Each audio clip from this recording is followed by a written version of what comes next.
kehidupan kami. Lord, bicara buat setiap kami. Kami hanya hamba-Mu, kami hanya alat-Mu. Tuhan, pakai setiap kami. Dalam nama Yesus kami sambut kebenaran firman-Mu. Haleluya. Amin. Boleh tepuk tangan dulu buat Allah kita yang luar biasa. Boleh tepuk tangan buat musik yang luar biasa juga. Terima kasih tim musik, terima kasih pemimpin pujian yang luar biasa. Shalom. Ya, saya langsung mau bertanya di tengah-tengah kehidupan saudara-saudara, anak-anak muda, teman. Yang belum baptis boleh berdiri bersama-sama. Yang belum baptis, nggak usah malu, nggak usah malu. Yang belum baptis, boleh bangkit berdiri, nggak apa-apa. Good, 1, 2 di sana. Good. Oke. Good. Oke, next. Saya masih tunggu yang belum baptis. Oke, good. Ya, masih ada yang malu, enggak apa-apa. Boleh. Yang belum baptis. Saya bertanya yang belum baptis ya. Ya, good. Masih ada lagi. Good. Oke. Ini benar-benar belum baptis ya. Oke ya. Oke, yang belum baptis boleh semuanya pindah ke sini sebentar aja, 5 menit aja, just 5 minutes aja. Just 5 menit aja. Boleh. Saya mau kasih ilustrasi buat kita semua. Oke, good. Ayo langsung maju ke depan, lari, go.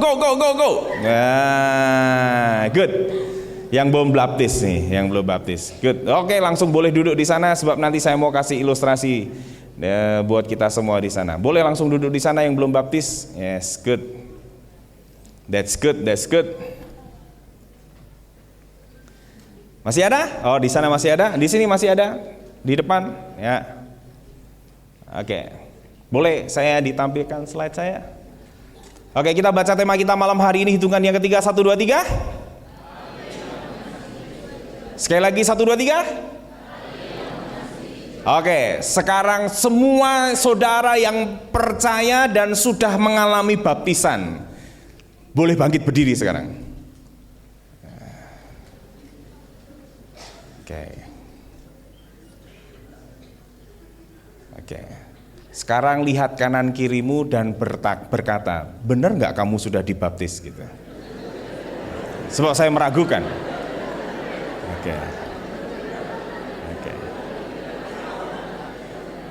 Oke, lebih spesifik lagi. Ingat nggak kamu tanggalnya dan bulannya dan tahunnya kapan kamu dibaptis?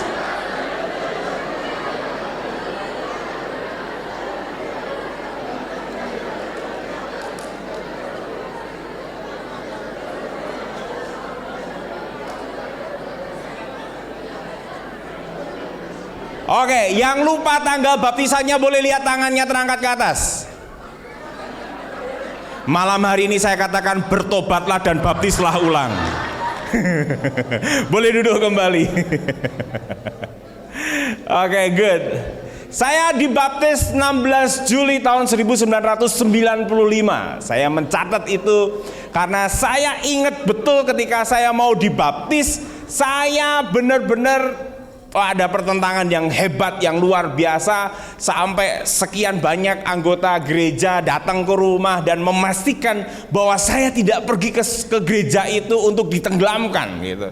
Akhirnya saya memastikan saya ada di salah satu gereja, saya nggak sebut gerejanya karena tidak etis kalau saya sebut. Saya tetap ada di gereja itu, saya tetap ibadah di gereja itu. Selesai ibadah, saya pergi ke Wonogiri, persis di jembatan. Kalau saudara pernah ke Waduk Gajah Mungkur itu, persis di bawah jembatan itu. 16 Juli 1995 saya ditenggelamkan di bawah jembatan itu, dan saya kemudian bangkit, dan kemudian saya minta nama yang pertama kali, kasih nama saya Petrus, Pak. Maka kemudian sejak itu saya memperkenalkan diri saya Petrus Yunianto. Why? Kenapa dengan hal ini? Next slide. Tuhan bilang begini, ini hati yang mengasihi jiwa-jiwa. Kita baca bersama-sama Matius pasal 9 ayat 36, hitungan yang ketiga, 1, 2, 3. Melihat, tergeraklah oleh karena mereka. One more, 1, 2, 3. Melihat orang banyak itu, tergeraklah hati Yesus oleh belas kasihan kepada mereka, karena mereka lelah dan terlantar seperti domba yang tidak tergembalakan. Yesus itu belas kasihannya begitu besar melihat setiap orang yang belum percaya atau menerima keselamatan hari itu. yang belum percaya tentang dirinya sebagai Mesias, yang belum menerima dia sebagai Tuhan dan Juru Selamat dalam kehidupannya. Yesus punya hati yang luar biasa. Dia melihat orang banyak itu, tergeraklah hati Yesus, berbelas kasihanlah hati Yesus, karena mereka itu letih, mereka itu lesu, mereka itu punya sesuatu hal yang menyebabkan mereka terlantar dan lain sebagainya. Apa yang menyebabkan mereka terlantar? Next slide. Maka semua kita tahu ini yang menyebabkan kita. 1, 2, 3. 1, 2, 3. 1, 2, 3. Dosa. Persoalannya tidak semua orang itu menyadari dirinya berdosa. Itu persoalannya. Kenapa? Karena ada dogma, ada doktrin, ada ajaran yang ditanamkan dalam beberapa orang bahwa ketika kamu lahir, itu kamu bersih, suci, kudus, dan tidak ada kejahatan. Itu pengajaran yang diajarkan beberapa pandangan ajaran. Tapi bagi kita yang percaya, bagi kita yang menerima dia sebagai Tuhan dan Juru Selamat, kita punya sebuah keyakinan. Sejak manusia lahir, maka manusia itu mengenal yang namanya dosa, dosa. Itu diwarisi buat kita. Siapa yang terampil mencuri? Siapa yang terampil berbohong? Siapa yang terampil mengucapkan film di Sekawan Limo?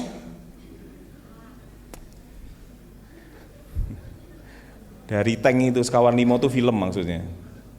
Nah filmnya itu kan lucunya itu kan karena pisuan-pisuannya itu kan gitu. Yang pernah lihat Sekawan Limo ya.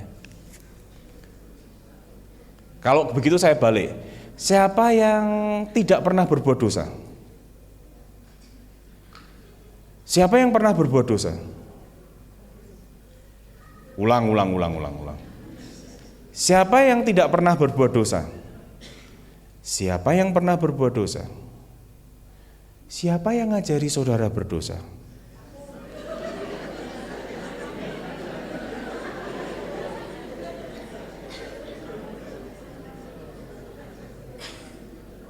Nggak ada. Kenapa tidak ada? Karena memang sejak lahir kita punya benih dosa. Itu persoalannya. Sehingga setiap orang yang berdosa tetapi tidak menyadari dirinya bahwa dia orang berdosa, maka dia berusaha untuk terus berbuat baik dan tampil baik supaya ingin dilihat dan dinyatakan oleh orang lain, "Hei, aku bukan orang berdosa loh," gitu. "Hei, aku ini orang baik loh," gitu. "Hei, aku ini mencoba untuk sempurna," tetapi sebenarnya tidak ada satupun orang yang sempurna. Roma pasal 3 ayat 23, saudara akan membaca nanti, semua orang telah berbuat dosa dan telah kehilangan kemuliaan Allah. Itulah sebabnya kemudian Yesus itu punya belas kasihan kepada orang-orang yang berdosa ini. Sebab orang yang berdosa selama, kita next slide dulu aja lah. Selama orang itu punya dosa, selama orang itu ada dosanya, siapapun mereka, yang pertama orang itu akan putus hubungan dengan Tuhannya, dengan Sang Penciptanya. Sehingga dengan berbuat baik apapun, Yesaya juga mengatakan perbuatan baik manusia itu hanya seperti kain kotor, gak ada gunanya sama sekali. Lalu setiap orang yang berdosa, dia menjadi malu, dia menjadi takut untuk berjumpa dengan Tuhan. Makanya dia tidak berani menyebut dirinya sebagai anak Tuhan.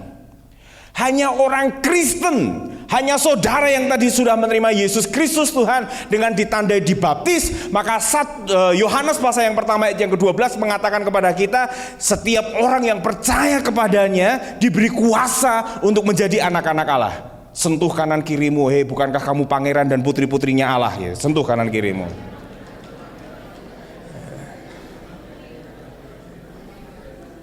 Nah sekarang perhatikan baik-baik, kanan kirimu perhatikan, bener enggak itu pangeran dan putrinya Allah gitu. Pastikan itu. Amin.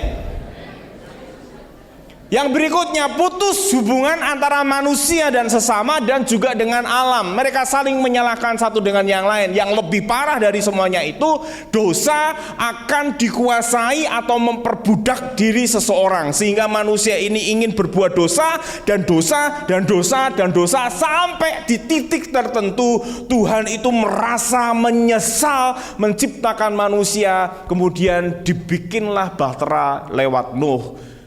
Dan sebenarnya bahtera itu tidak pernah didesain untuk hewan, tidak pernah. Bahtera itu didesain untuk manusia punya kesempatan untuk bertobat, manusia punya kesempatan untuk berbalik. Gak ada satupun kecuali Nuh dan keluarganya. Semua kita ini sebenarnya keturunannya Nuh dan keluarganya. Sebab keturunannya Adam dan Hawa udah mati kecuali keturunannya Nuh, yaitu Sem, Ham, dan Yafet. Sejak itu manusia seolah-olah penuh dosa dan penuh dosa sampai dengan hari ini.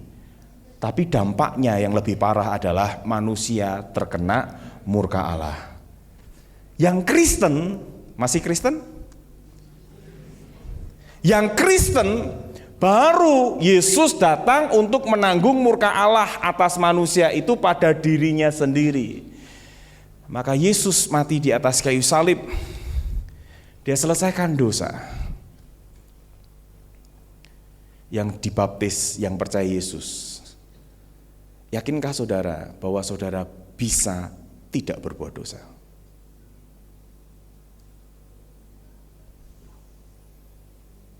Sekarang saya voting aja deh. Yang yakin bahwa ketika saudara percaya Yesus bisa tidak berbuat dosa, boleh lihat tangannya terangkat ke atas.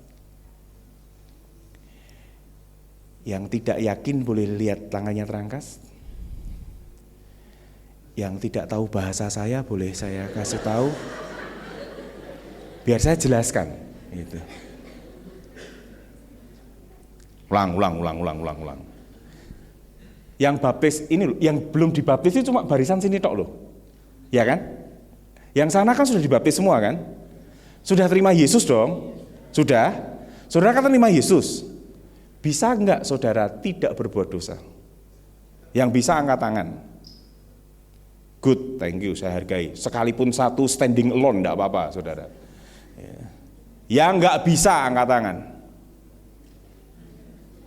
Ya ini susah.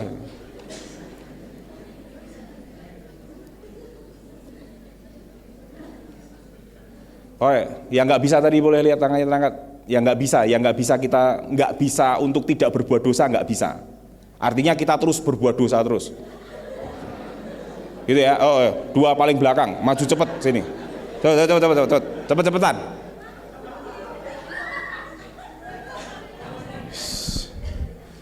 Jeden wes munggah main musik. Pemain gitar kabeh. Serepot. Kenapa Jaden? Karena manusia itu punya dihidupkan punya hawa nafsu, punya keinginan daging, jadi nggak sepenuhnya manusia itu sempurna suci kayak Tuhan. Kalian yang bohong tuh munafik semua. Aku ora ngomong loh ya, cegaten nih anake. Kalau dari saya mungkin karena kita setiap kita itu punya ego, jadi kayak nggak sadar diri aja. Tahu-tahu ngomong apa, tahu-tahu kemarin bilangnya gini, tapi besoknya bilangnya gimana. Itu dari ego kita sendiri aja sih, Pak. Terima kasih buat kejujurannya. Di depan aja nanti, habis ini kita main musik. Dekat sama Pak Andi aja, nggak usah ke belakang. Dekat mana Andi? Habis ini saya main musik, cepet aja kok. Setelah saya berkhotbah. Kak nggak ada di situ Kak, bukakan dulu Kak 1 Yohanes 3 ayat 9 Kak. Nggak ada di sini, saya lupa menaruhnya. Yang bingung tadi nggak apa-apa, tapi yang jujur luar biasa, saya acungi jempol. Yang bisa cuma 2 orang atau 3 orang tadi, saya lebih lagi mengacungi jempol setelah saudara membaca ayat ini. Next. 1 Yohanes 1, suratan 1 Yohanes 3 ayat 9. Kita baca hitungan yang ketiga. 1, kan masih 1 saya. 1, 1, 2, 3, go.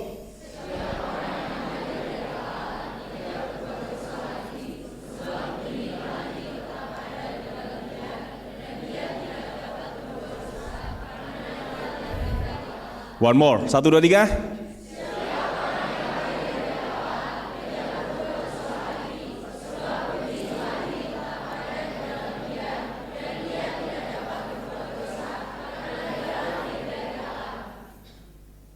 Bisa nggak saudara tidak berbuat dosa? Kalau tidak bisa, tolong ayat ini dihapus. Cari tipek atau disobek. Loh kalau nggak ada? Tapi kalau ini ada, berarti saudara mampu tidak berbuat dosa dong. Confused? Bingung? Saya berharap tidak. Next slide Kak, yang sebelumnya tadi Kak, next slide Kak. Ini loh saudara. Waktu Yesus mati buat kita, waktu dia tersalib di sana, dosa saudara diselesaikan. Kenapa saudara disebut sebagai orang Kristen? Itu di Antioquia. Saudara nggak disebut sebagai pengikut Yesus. Karena Yesus itu memang satu-satunya penyelamat. Dari kata Yosua muncul arti penyelamat. Tapi saudara disebut Kristen, turunan Kristus. Bukan yang itu Kak, next, yang tadi yang sebelumnya. Sorry ya. Waktu Yesus itu mati di atas kayu salib, dia disebut Yesus Kristus. Kristus artinya diberi kemampuan. Kristus artinya diurapi. Kristus artinya saudara bisa. Jadi waktu pertama kali orang disebut di Antioquia, itu orang Kristen, orang kehidupannya berbeda dengan pada umumnya. Kok bisa gitu? Kok mereka mampu? Kok mereka beda gitu? Kenapa mereka beda? Kenapa mereka mampu? Karena Kristus. Sehingga kemudian orang-orang Antioquia, orang-orang Gentile, orang-orang asing menilai orang-orang yang baru percaya kepada Yesus itu menyebutnya dengan istilah Kristen. Itu tercatat di Alkitab saudara, di Kisah Para Rasul. Disitulah, di Antioquia lah orang pertama kali disebut sebagai Kristen. Itu pertama kali disebut. Oh thank you. Jadi kekasih Tuhan, waktu saudara jadi Kristen, saudara bisa tidak berbuat dosa. Sebab untuk apa saudara tidak berbuat dosa itu? Karena Tuhan punya misi. Misinya adalah mengasihi jiwa-jiwa. Kalau saudara masih berjuang dengan diri saudara sendiri, kita masih bergumul dengan dosa-dosa kita, dan kita tidak menyadari bahwa Kristus sudah selesaikan dosa kita, kita akan dijebak terus di situ. Kita akan diikat terus di situ, kita akan dikuasai terus di situ, kita akan diperbudak terus di situ. Kristus sudah bebaskan saudara. Kristus merdekakan saudara. Benar-benar dia memerdekakan kita. Bukan berarti kita sudah sempurna dan tidak untuk melakukan dosa dalam pengertian kita, berarti sudah benar-benar tidak bisa berbuat dosa. Bukan. Memang ada kecenderungan kita bisa berbuat dosa karena tubuh kita belum disempurnakan. Tapi bukan berarti saudara tidak bisa tidak berbuat dosa. Saudara bisa untuk berhenti, saudara bisa untuk stop. Saya nggak akan lakukan dosa ini lagi. Saya tidak akan terikat dengan dosa ini lagi. Kenapa? Ada Kristus dalam hidup saudara. Kalau ada Kristus dalam hidup saudara, saudara kemudian mulai mengerti Tuhan itu maunya orang-orang yang belum percaya kepada Kristus ini loh saudara. Ini perbedaannya. Boleh dua orang maju ke depan. Ardianto sama yang di sini aja. Nih cewek-cewek. Ya sweet.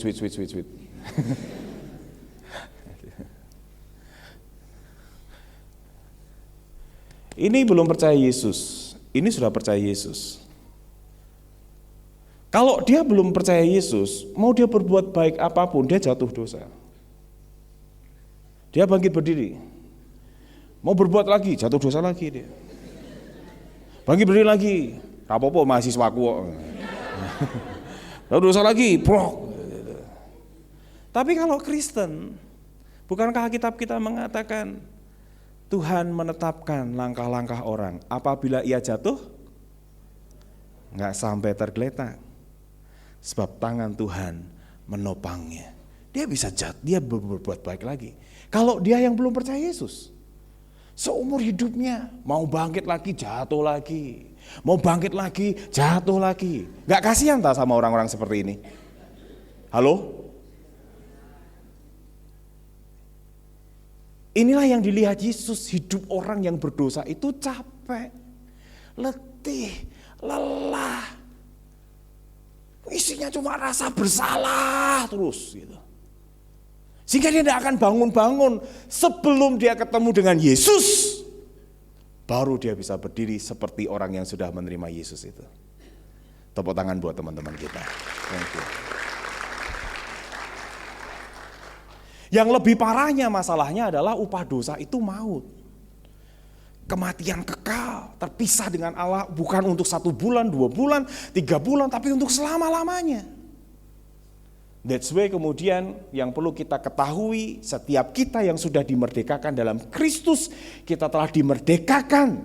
Karena itu berdirilah teguh. Jangan mau lagi kena kutuk, jangan mau lagi diperhamba, dan saudara bisa senggol kanan kirimu, kita bisa tidak berbuat dosa.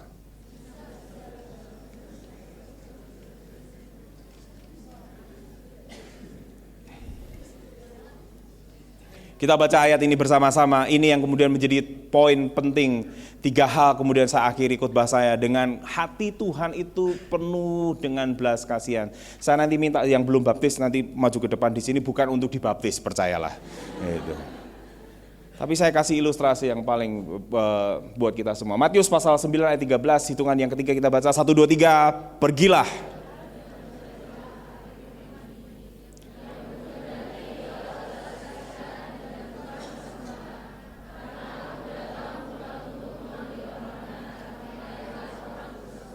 Yang ku kehendaki ialah belas kasihan. Yang Tuhan kehendaki ketika saudara datang ke tempat ini, Tuhan mau ada belas kasihan, ada hati Allah yang saudara mau ambil malam hari ini. Milikilah hati yang mengasihi jiwa-jiwa. Bagaimana saudara mengasihi jiwa-jiwa? Mengertilah isi hati Tuhan.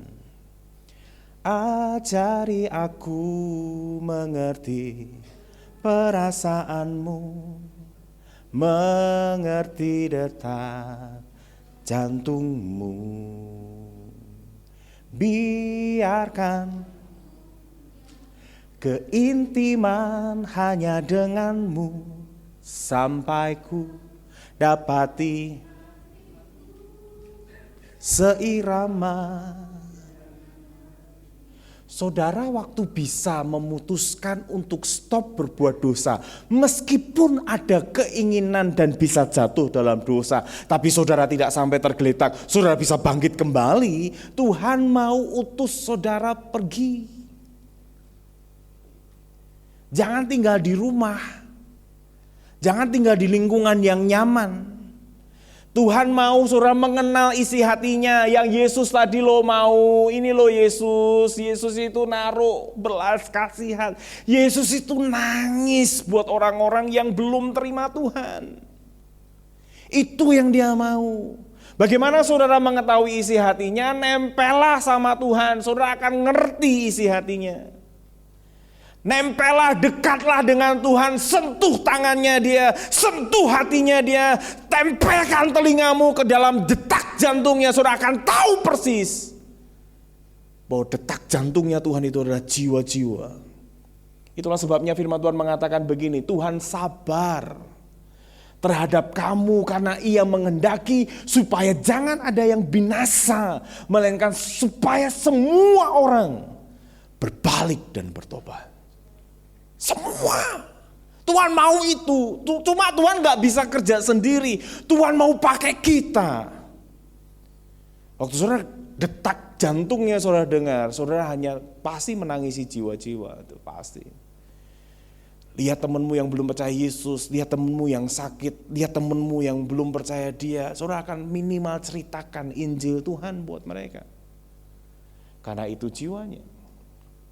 Matius pasal 25, 35 sampai 36 kita baca bersama-sama. 1, 2, 3. Sebab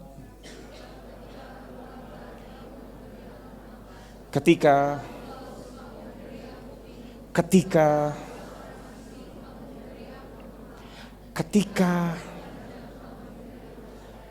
kamu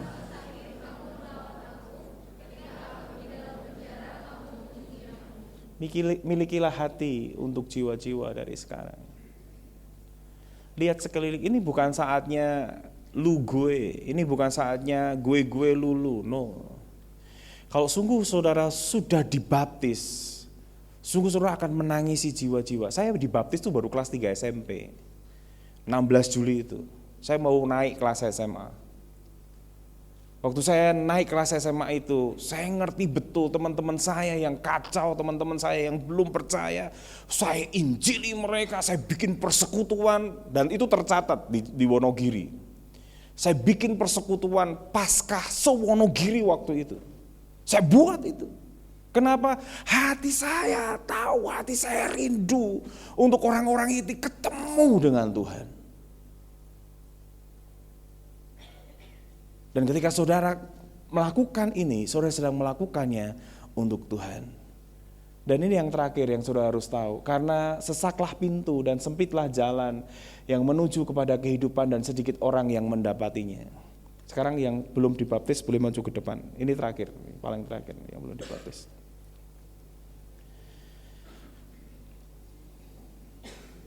Saya minta perwakilan yang dari Wonogiri, satu pemuda maju di tengah-tengah saya di sana. Ya, hadap ke sana, saudara hadap sana, yang belum baptis hadap ke sana. Dari Wonogiri, tadi saya lihat dari Wonogiri. Sama-sama dari Wonogiri kita. Satu orang aja. Boleh di tengah-tengah sini. Good. Oke ya, dari Wonogiri ya. Oke, good. Saya nggak perlu tahu siapa saudara, tapi saudara Kristen. Itu yang saya tahu. Sudah dibaptis, betul kan? Oke, waktu saudara Kristen, saudara dibaptis, saudara punya tanggung jawab. Anggap semua orang yang belum dibaptis ini, mereka belum menerima Tuhan Yesus. Sekarang semua orang yang belum dibaptis yang di depan saya, kalian jalan pelan-pelan, lewat sana boleh, lewat tengah boleh, lewat sana boleh, sampai ke belakang sana. Tetapi yang percaya Yesus, cegahlah mereka, bawa kembali mereka ke sini. Bagaimana caramu? Mengerti maksud saya ya? Jangan cepat-cepat, kalian jalan pelan-pelan biasa aja, kalian pelan-pelan, tapi kalian tuh menuju ke belakang sana, pelan-pelan aja gitu. Tapi nanti kalian akan dihalangi atau dicegah oleh satu orang ini supaya kalian tuh nggak sampai ke sana. Ini bukan permainan sweet game, bukan gitu kan? Bukan, gitu. Bukan. Tapi ini permainan dia pelan, pokoknya goalmu adalah sana. Di belakang itu saya umpamakan itu neraka, api neraka. Dan mereka sedang menuju sana. Tapi pelan-pelan, gak cepet-cepet. Pelan-pelan aja, pelan-pelan gitu. Nah, dia satu orang akan mencoba menyelamatkan berapa banyak jiwa yang ada di tempat ini. Go, silakan. Pelan-pelan, silakan.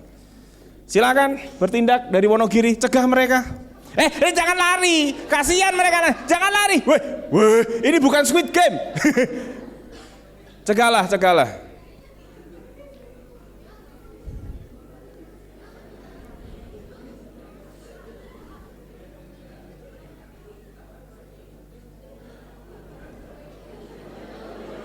Gak apa-apa, biarin. Ya. Dan ternyata yang Kristen masuk neraka juga.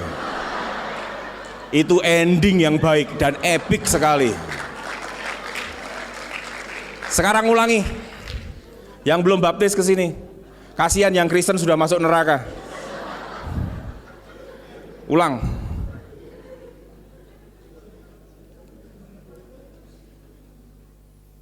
Ulang. Saya undang pemain musik maju ke depan. Saya yang mengulangi ya.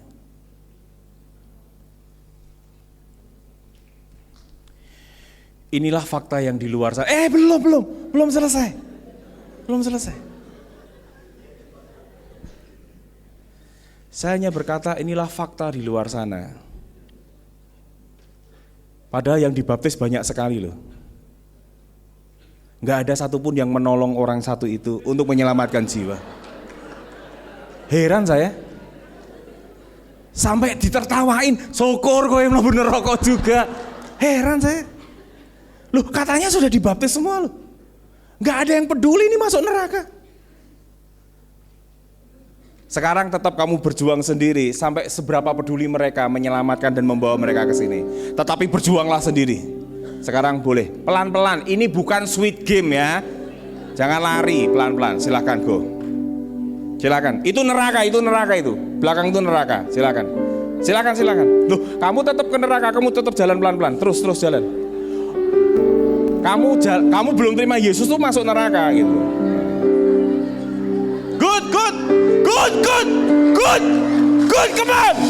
Come on. Yes.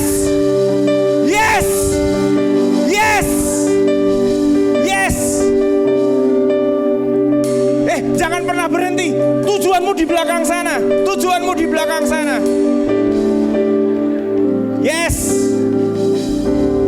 Yes. Semua bangkit berdiri dan cegah mereka. Semua bangkit berdiri, selamatkan mereka. Semua bangkit berdiri, bawa mereka ke tempat ini. Yes, amen. Yang punya hati, yang punya jiwa, yang punya hati untuk mengasihi Tuhan, maju ke depan, kita akan berdoa bersama-sama. Ada nama teman-temanmu, ada nama keluargamu, ada siapapun di luar sana, majulah ke depan. Kita akan doa malam hari ini buat mereka. Mari maju ke depan, yang mau punya hati untuk melayani Tuhan, yang punya hati untuk mengasihi Tuhan. Saudara punya rekan, mungkin satu bangku kelas saudara, mungkin teman saudara yang belum percaya Tuhan, satu keluargamu, satu saja, gak usah banyak-banyak. Mari kita bawa di tengah-tengah ini, kita bawa mereka, kita tangisi mereka. Kita mau berdoa bersama-sama. Kita naikkan pujian yang terakhir tadi. Miliki hati itu. Yes. Jangan di tengah-tengah. Kalau saudara memang serius untuk dipanggil Tuhan, mengasihi jiwa-jiwa, maju ke depan. Kalau saudara memang mengasihi jiwa-jiwa, majulah ke depan di sini. Kita mulai tangisi orang-orang yang belum percaya kepada Tuhan. Kita mulai mengasihi mereka. Yes, Lord. Kalau kasih kesempatan untuk yang di tengah boleh maju ke depan. Saudara bisa geser ke sana. Yes, yang punya hati untuk mulai misi, yang punya hati untuk jiwa-jiwa. Saya minta malam hari ini satu saja, satu temanmu, satu keluargamu, siapa saja boleh. Yang saudara yakini belum percaya kepada Tuhan, yang saudara yakini mereka belum terima Yesus sampai dengan hari ini. Malam hari ini kita bawa dia. Malam hari ini kita doakan dia. Malam hari ini kita cegah mereka untuk masuk ke neraka. Yes, Lord.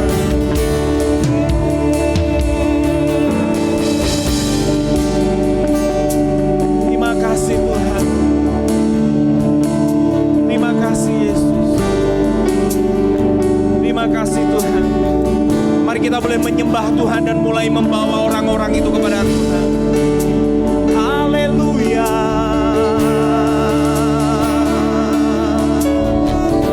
Setiap orang Tuhan yang malam hari ini ada di dalam hati kami.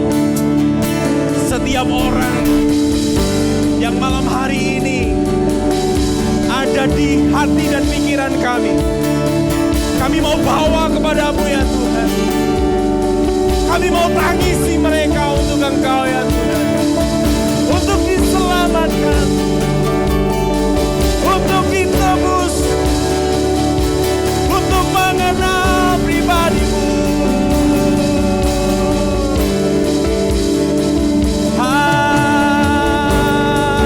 Haleluya.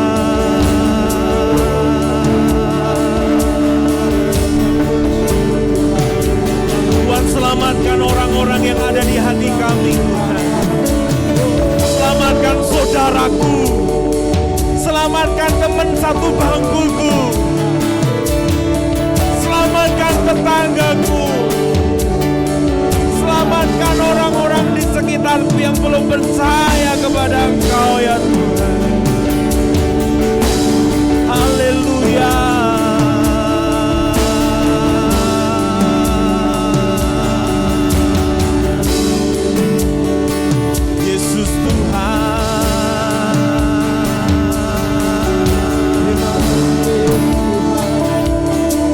Bangun komitmen kita, berikan. Yes Lord, yes Lord. Berikan kami tangan-Mu, berikan kami hati-Mu, berikan kami Tuhan mendengarkan suara detak jantung-Mu.